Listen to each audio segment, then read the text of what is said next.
சாத்தான்குளம் தந்தை மகன் காவல் மரண வழக்கில் 9 போலீசாரும் குற்றவாளிகள் என மதுரை கூடுதல் அமர்வு நீதிமன்றம் தீர்ப்பளித்துள்ளது.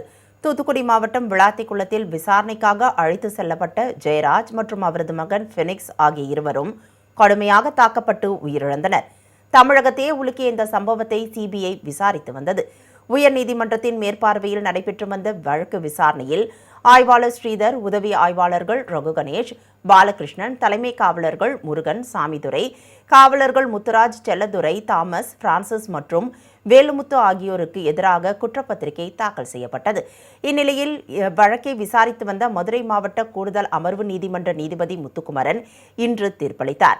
9 போலீசாரும் குற்றவாளிகள் என தெரிவித்த நீதிபதி, பிரேத பரிசோதனை அறிக்கையில் அரசு மருத்துவர்கள் கூறியிருப்பதை ஆதாரமாக வாசித்து காட்டினார். குற்றவாளிகள் 9 பேருக்கும் வரும் திங்கட்கிழமை தண்டனை விவரம் அறிவிக்கப்பட உள்ளது.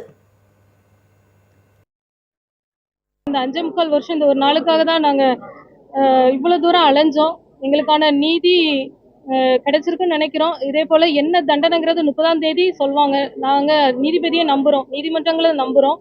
அந்த தண்டனை மூலம் இனிமே இதே போல ஒரு குடும்பம் எங்களை போல வேதனைப்படாது, இதே போல பாதிக்கப்படாது.